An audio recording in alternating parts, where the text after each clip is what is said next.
आइए अब हम चर्चा करते हैं मूल कारण, यानी मूल कारण को कैसे समझना। अचानक एक दिन एक फ़ोन आया, बोले सिंह साहब हमें आपसे एक बहुत ज़रूरी बात करनी है, मैं बहुत परेशान हूँ। तो हमने कहा बोलो क्या बात है। बोले नहीं फ़ोन पे नहीं बता सकता, मिल के बात करनी है। हमारे मन में आया शायद ज़रूर कोई गंभीर बात है, तो हमने उनसे कहा तुरंत ठीक है मिलते। हम लोग मिले।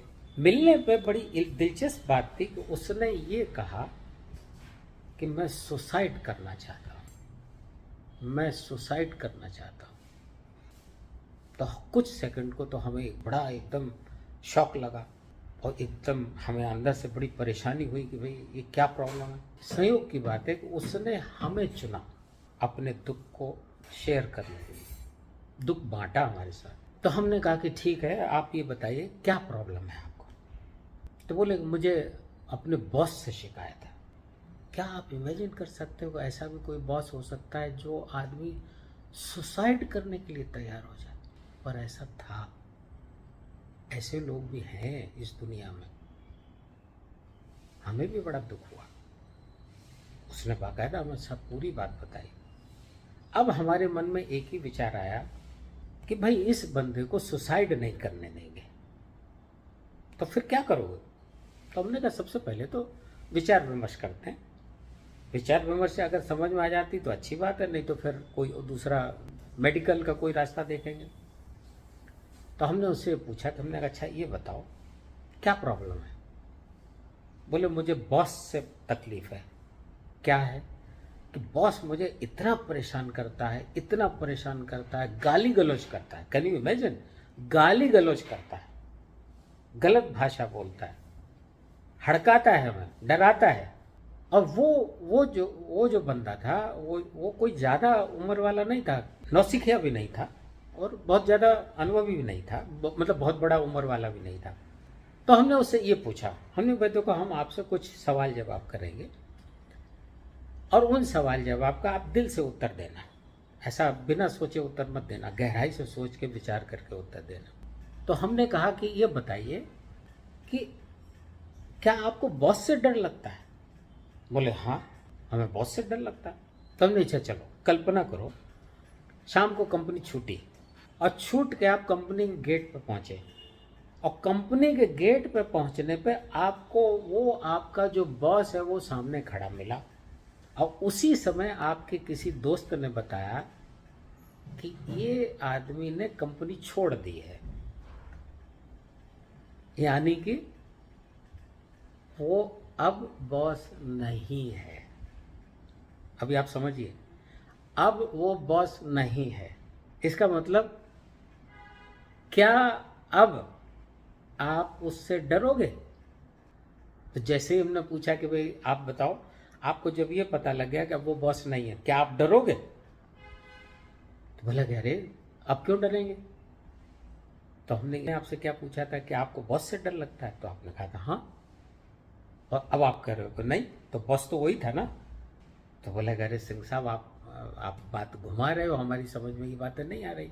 हमने नहीं, आपको समझाने के लिए हम सवाल कर रहे हैं। अब हमने उनसे पूछा कि भाई आप ये बताओ बॉस क्या कर सकता है।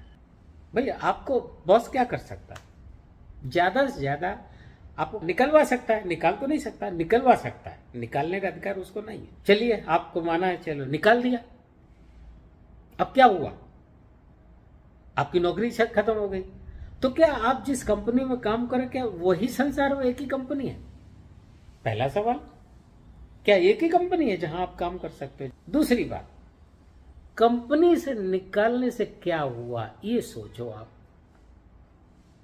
कंपनी से निकाला क्या हुआ, आपकी जो घर चलाने के लिए जो आर्थिक क्षमता थी वो समाप्त हो गई, यानी पैसा आना बंद हो गया। तो अब आप देखिए इस सारी कहानी में रूट कॉज क्या है, मूल कारण क्या है, आर्थिक। पैसा बंद हो जाएगा इसलिए आप बॉस से डरते हो, पैसा बंद हो जाएगा, नौकरी चली जाएगी, नौकरी चले जाने से आपका पैसा आना बंद हो जाएगा, इस कारण आप बॉस से डरते हो। ना कि सचमुच आप बॉस से डरते। क्यों? जब आपको पता लगा कि वो तो आदमी कंपनी छोड़ गया तो आपका भय खत्म हो गया। इसका मतलब आपको उससे नहीं डर लग रहा था। मूल कारण क्या था? मूल कारण था पैसा आना बंद हो जाएगा, इसलिए आपको उससे डर लग रहा था। तो अब तमाम सारे मौके थे। ये कंपनी छूटने के बाद हो सकता था आपके कुछ महीने तकलीफ में जाते, दूसरी कंपनी में नौकरी मिल सकती, तीसरी कंपनी में मिल सकती, घर पे आप कुछ छोटा मोटा धंधा कर सकते हो। वहां पे तो लोग कुछ भी घरेलू काम करते हैं और पैसा कमाते हैं। आप उनकी पत्नी कर सकती हैं और खुद मिलकर कर, दोनों लोग मिलकर कर सकते हैं। परिवार के किसी सदस्य के साथ मिलकर, दोस्त के साथ मिलकर कोई भी बिजनेस, कोई भी उपाय आर्थिक उन्नति का कर सकते हैं, आर्थिक साधन को पूरा करने के लिए कर सकते हैं। तो देखिए रूट कॉज, ये रूट कॉज जानना बहुत आवश्यक है। जब भी आप किसी समस्या में जाएं तो रूट कॉज को समझें। अब जैसे इसको थोड़ा और समझाने के लिए आपको बात करते हैं। आप सबने कहा कि भाई देखो भोजन बनाना है, क्या क्या चाहिए आपको? तो अधिकांश लोग कहेंगे अरे भाई वो बर्तन चाहिए, चूल्हा चाहिए और ये चाहिए वो चाहिए। लेकिन सबसे इंपॉर्टेंट क्या है? आपके बर्तन हो गए, सब कुछ है, लेकिन वो चीज़ एक ऐसी जिसके बिना भोजन बनेगा ही नहीं, वो क्या है? तो लोग बोलेंगे चूल्हा बहुत इंपॉर्टेंट है। अब जब आपने चूल्हा कहा तो उसमें भी होगा भाई गैस का चूल्हा, एल्कोहल का चूल्हा, या आपका इलेक्ट्रिक का कोई चूल्हा, इंडक्शन स्टोव, या कौन सी चीज़ चाहिए? तो डिपेंड करेगा भाई हमारी लोकेशन क्या है, हमारी स्थिति क्या है, हम कहाँ पे प्रयोग करना चाहते हैं, उपलब्धता क्या है, यानी किस चीज़ को, कौन सी चीज़ में अवेलेबल होगी, कितनी अवेलेबल होगी, कैसे अवेलेबल होगी। तो जब एक वैज्ञानिक दृष्टि से एक इन्वेंटर की तरह से जब देखेंगे तो पता लगेगा हमें बहुत सारे पहलुओं पर एक साथ ध्यान देना पड़ता है। लेकिन ये जितने चूल्हों की बात हुई, इंडक्शन कुकर की बात हुई, चाहे वो अंगीठी की बात हुई हो, चाहे वो केरोसिन पंप वाले स्टोव की बात हुई हो, किसी की भी बात रही, लेकिन एक सबसे इम्पोर्टेंट चीज़ है कि जब हम रूट कॉज की बात करते हैं तो उसका उत्तर क्या है? हमें चूल्हा नहीं चाहिए, हमें ऊर्जा का स्रोत चाहिए, हमें हीट चाहिए, हमें गर्मी चाहिए, हमें हीट ऐसी चाहिए जो हमारे भोजन को पका सके। ये है रूट कॉज, रूट रिक्वायरमेंट। जो असली रिक्वायरमेंट वो क्या है? वो है हीट की। हीट से भोजन पकेगा। चूल्हा तो एक हीट का साधन है, जो तमाम सारे साधनों में से ये भी एक है। सौर ऊर्जा भी है और भी तमाम सारे होंगे, बायोमास है, ये है वो है, तमाम सारी चीज़ें, लकड़ी है। लेकिन अल्टीमेटली क्या चीज़ खाने को पकाती है? वो है हीट। अब आप समझ के देखिए कि हीट जो है वो रूट चीज़ है, वो मूल तत्व है जिसकी हमें ज़रूरत है। तो जब भी हम किसी चीज़ को सोचते हैं तो हमें एक बात पता होना चाहिए कि हमारी एक्चुअल में रिक्वायरमेंट क्या है, हमारी असली अपेक्षा क्या है। जैसे हमारे बहुत सारे दोस्त हैं, अभी कुछ समय की बात है कि स्टार्टअप का एक समय आया कि तमाम स्टार्टअप शुरू हो रहे हैं, ये बढ़ेंगे, ये करेंगे। तो हमने उनमें एक बात नोटिस की, अक्सर लोग रूट कॉज को नहीं पकड़ पाते कि उनको चाहिए क्या। अब जब हम ऐसी बात बोलेंगे चाहिए क्या, तो देखिए सबसे पहली बात है स्टार्टअप का मुख्य उद्देश्य क्या है? पैसा कमाना, सही है ना? बिजनेस, बिजनेस का एक रूप जिसको हम स्टार्टअप के रूप में कन्वर्ट करेंगे, ये हमारी सही चीज़। लेकिन अक्सर हमने देखा कि बहुत से लोग जो नोवेल्टी पे चले जाते, मैंने कुछ बनाया, मैंने कुछ सोचा, उसमें बिजनेस मॉडल नहीं देखते। वो ये नहीं देखते कि भाई इसका हमारा कस्टमर बेस क्या है, कहाँ पे इसका ग्राहक, कहाँ पे, कौन सा सेगमेंट ग्राहक का है, हमारा स्केल ऑफ प्रोडक्शन क्या होगा, हम कितनी बड़ी कंपनी, कितने हमारे आर्थिक स्रोत क्या है, हमारी बिना किसी प्रॉब्लम के कम से कम फंडिंग में हमें कितना पैसा चाहिए, हमारी कितनी मैन पावर चाहिए, मार्केटिंग में हमें क्या करना है, सेल्स में हमें क्या करना है, हमारे पास संसाधन क्या है, हमारी पर्सनल योग्यता क्या है, मैनेजमेंट की कैपेसिटी क्या है। तो जब आप देखेंगे तो इतना बड़ा उसके पीछे एक जाल फैला होता है जिसमें गंभीरता से विचार करने के बजाय, तो इसीलिए बहुत सारे स्टार्टअप फेल हो रहे हैं और हो जाते हैं। हमारे पहचान में भी बहुत से लोग ऐसी गलतियां कर रहे हैं जो रूट कॉज को नहीं समझ पाते, उनको मेरा बच्चा मतलब मैंने ये सोचा, मैं इतनी बढ़िया चीज सोची, अभी वो आप अपने मन में जब सोच रहे हो आपको तो अपना बच्चा अच्छा लगेगा, लेकिन सचमुच बच्चा अच्छा है नहीं चला ये तो स्कूल वाले बताएंगे ना, या कोई दूसरा बताएगा जो जो आपके बच्चे से इंटरेक्ट करे, जो आपके बच्चे के बारे में जिसको अनुभव हो, ज्ञान हो। आपको तो अपना बच्चा अच्छा लगेगा ना। लेकिन सच क्या है? सच ये है कि आपको इतना ज्यादा मेरा शब्द पे नहीं जाना है। आप ये निष्पक्ष रूप से देखिए, आपका बच्चा तो है, लेकिन आपके बच्चे की योग्यता, आपके बच्चे की क्षमता, उसका IQ, आपके उसके इंटेलिजेंस, उसका स्वास्थ्य, उसके समझने की ताकत, उसके सीखने की ताकत, आप ब्रॉटअप करने के लिए उसको कितना समय दे सकते हैं, परिवार के लोग में कौन उसका देखरेख कर सकते हैं, कौन। तो देखिए ये चीज बिल्कुल ऐसे, जिसको हम अक्सर ऐसे कहते हैं कि इन्वेंटर जो है 360 डिग्री में सोचता है। थोड़ा ध्यान दीजिए, 360 डिग्री में इन्वेंटर सोचता है, इसीलिए वो इन्वेंशन कर पाता है। 360 डिग्री कैसे? जैसे एक बॉल के ऊपर चारों तरफ से तमाम सारा एटमॉस्फेरिक प्रेशर, वातावरण का जो दबाव है, वो चारों दिशाओं से, सभी दिशाओं से, चारों छोड़ दीजिए, पूरे बॉल के 360 डिग्री राउंड सरफेस पे उसका एटमॉस्फेरिक प्रेशर एक्ट करता है। तो जब भी आप कोई नया व्यवसाय, नई कोई चीज बनाते हैं, तो बनाने से पहले हम हमेशा अपने सहयोगी से कहा करते थे कि 80% सोचा करो, 20% काम किया करो। अब 80% सोचने का मतलब है कि हमने सोचते समय ही 360 डिग्री में सारी बातें सोच ली। ये प्रोडक्ट जहां चलेगा, वहां जाने पे क्या होगा, सर्विसिंग में जाएगा तो क्या होगा, कंज्यूमर के हाथ में जाएगा तो कंज्यूमर क्या होगा, कंज्यूमर के हाथ में आपने एक साइकिल ले दी, कौन कौन उसको चलाएगा, बच्चा भी चलाएगा, बड़ा भी चलाएगा, कोई भी हो सकता है, लेडीज भी हो सकती है। अब आपने देखा कि ये सेल्स के लिए जाएगा, सेल्स में क्या दिक्कत होगी, सर्विसिंग में क्या प्रॉब्लम होगी, उसको खोल के रिपेयर करने में क्या दिक्कत होगी, कौन सा कंपोनेंट इजीली अप्रोचेबल होगा, कौन सी चीज जल्दी खराब होगी जिसको खोलने के लिए।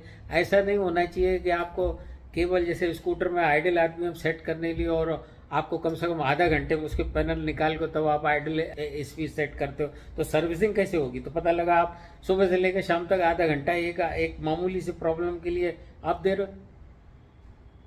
तो ये सारी चीजें 360 डिग्री में सोचने की जरूरत है। भाई हम कहाँ तक जा सकते हैं? मैन्युफैक्चरिंग में आए तो इसकी डाई बनेगी, इसका मोल्ड बनेगा, इस पर फिनिश की बात आएगी, इसकी पेंटिंग की बात आएगी, इसकी हैंडलिंग की बात आएगी, ट्रांसपोर्टेशन की बात आएगी, स्टोर्स में जाने की बात आएगी। अरे कितना वहां पे गलत तरीके से कंज्यूमर यूज करेगा, इंफीरियर ऑयल डालेगा, इंफीरियर चीजें, पता नहीं इस इंजन, अगर मान लीजिए हमने एक व्हीकल बेची, चलिए कल्पना करते हो, तो उसमें किस तरह का ऑयल डाले जाएंगे, गांव में पहुंचा तो क्या होगा, खेत में पहुंचा तो क्या होगा।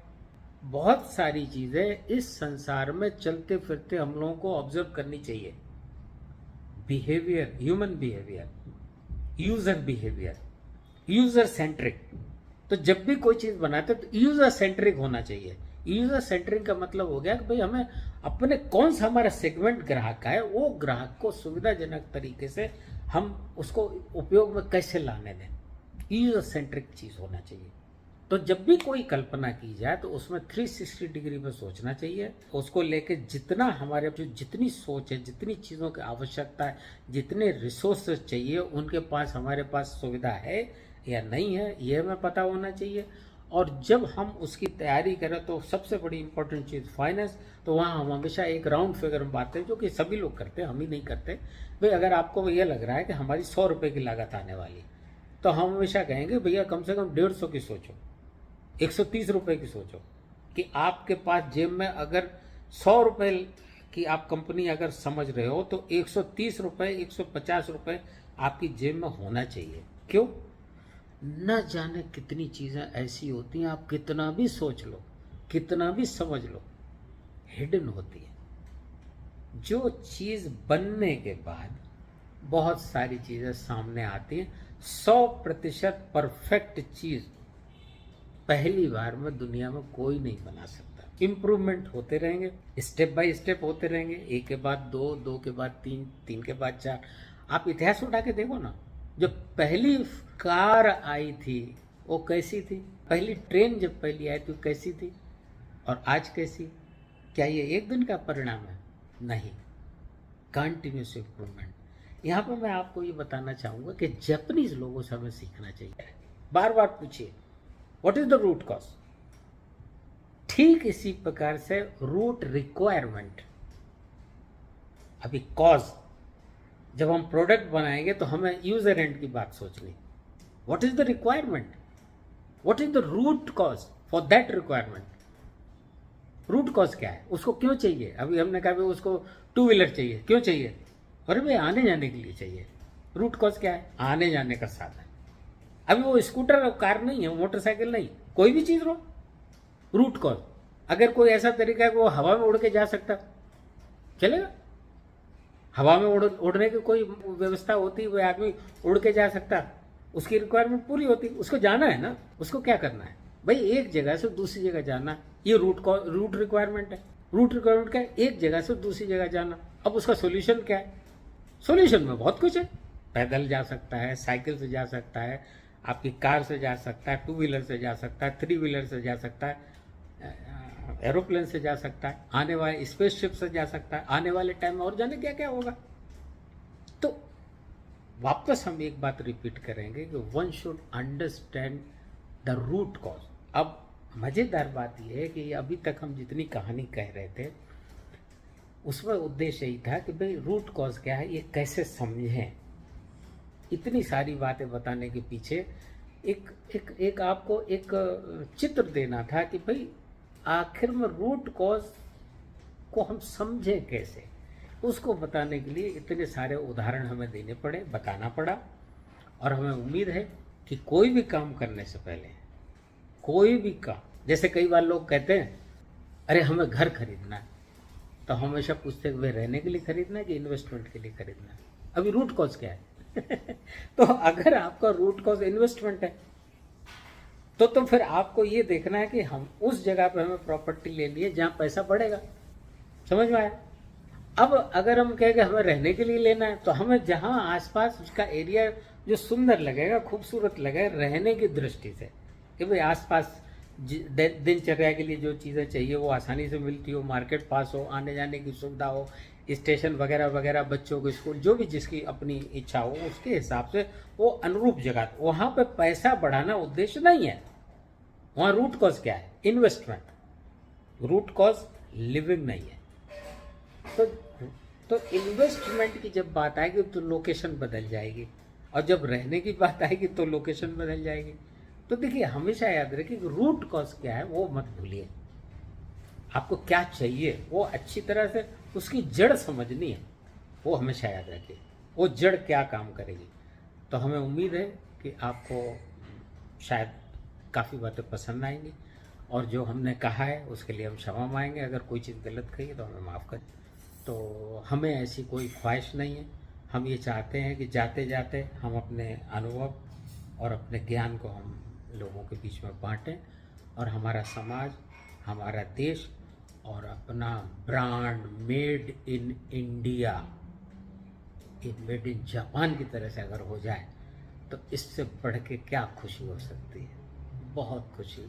यानी काश ये भारत, अतीत का भारत, जो नालंदा यूनिवर्सिटी, जहाँ हजारों लोग, उस जमाने में लोग विदेशों से पढ़ने आते, दुनिया के कोने कोने से लोग आते थे ज्ञान प्राप्त करने के लिए, वो मेरा भारत, उस पर मुझे गर्व है। आज के भारत पर मुझे गर्व नहीं है। मैं खुश हूँ लेकिन गर्व नहीं है। अपने भारत को गौरवशाली बनाने में आप क्या कर सकते हैं, कैसे कर सकते हैं, आप अपना योगदान कैसे दे सकते हैं, दीजिए। मेड इन इंडिया को मेड इन जापान की तरह का एक ब्रांड नेम बनाइए, जो लोगों को ये बताए यस, मेड इन इंडिया एक अट्रैक्टिव चीज़ हो पूरी दुनिया में। हम लोगों को रूट कॉज पे ध्यान देना है। रूट कॉज याद रखिए, रूट कॉज उसको समझिए, रूट कॉज ही मदद करेगा।